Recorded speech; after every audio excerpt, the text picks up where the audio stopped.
You know, in all my years on the internet, there's never been a topic quite as hotly debated and just as fiery as the topic of toxic fandoms, right? And it really flared up about, what was it, 4 years ago when the sequel trilogy of Star Wars came out, is when it really started to become a bit more of a mainstream phenomena on the internet. But what I want to talk to you about today is not so much on whether or not they exist, but my views on why labeling entire fandoms or groups of people as toxic fans it's a harmful concept.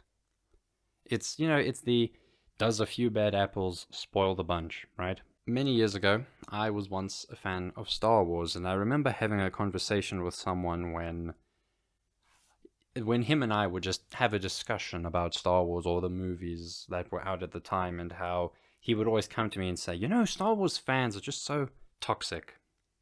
And that kind of just shows to you the issue is that when the more we label fandoms as toxic fandoms, the more we huddle everyone into just kind of one group and we just name them all one thing, and that's toxic. Now, I'm not saying that toxic fans don't exist. Trust me, I've seen how they behave, and I've seen them harass just perfectly innocent people, whether it's the actors or actresses or the production crew or just other fans, being total assholes to them. But what I want to say is that this isn't new. Toxic people have existed for, hell, practically since people have existed. There's always been assholes that misbehave and, cross lines and cross boundaries and complain about dumb things and, send death threats to people. Flippin' way back in like the 40s, people were sending death threats to people that wrote books. It's just now, since the internet has become such a mainstream thing, I guess it's a lot easier to kind of just gain direct access to someone and just to give them a death threat. And I mean, shucks, it's disgusting behavior. But that doesn't justify us labeling an entire group as toxic just because of the actions of the few. Also, this really reminds me of those people on the internet that kind of pride themselves on being like toxic fan hunters, right? And sometimes they get it right, sometimes they select someone who is genuinely being toxic and is just causing misery for everyone around them. But a lot of the times it's someone just stepping out of line and saying something wrong, and then the hammer falls upon them. Oh, you're toxic for thinking differently than I do. And that's what I want to really talk about, is that the more we use toxic fandom to label fandoms, it's just the more it becomes a weapon to silence other people. Like, there was this misconception that for a while that many fans didn't really like Rey in the sequel trilogy of Star Wars, right? And they said, we don't really like her, she's kind of boring, she doesn't really have much character to her, and she hasn't earned the right to have the power that she does, right? Fine, those are all criticisms. Some people phrased it properly, some people phrased it poorly.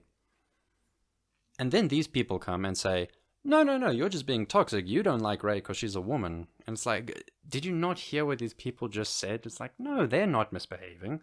But then there are people that did misbehave and, again, harassed the poor actress, Daisy Ridley. That's her name, Daisy Ridley. They harassed her for just playing a character. And while I have my thoughts on those stories, I'm not going to go try to harass people, but that's the difference. I'm just a normal person, as you also most likely are. We don't behave like those actually toxic people.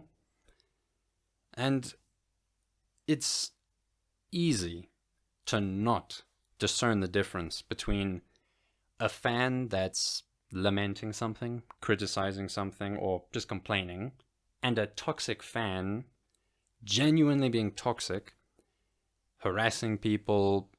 And the issue is that there is some overlap between the two. Like, toxic fans complain about similar things that regular fans complain about. But again, that's why we need to be so careful when we select these toxic fans and when we dub them as toxic fans. It reminds me of back in the day, as if I was there, of during the times of the Spanish Inquisition, where a person can just go to an inquisitor and say, this man has committed a sin, and the inquisitor will walk up to the person and say, well, you're dead, buddy. That's kind of what this whole toxic debacle has become. It's one person labeling another person as toxic, and everyone getting on the side of the person that labeled the other. And it's this kind of mob mentality that just causes so much division and issues between everybody, and it creates fights that just should never exist in the first place. So, I don't like the phrase toxic fandoms, but that doesn't mean toxic fans don't exist.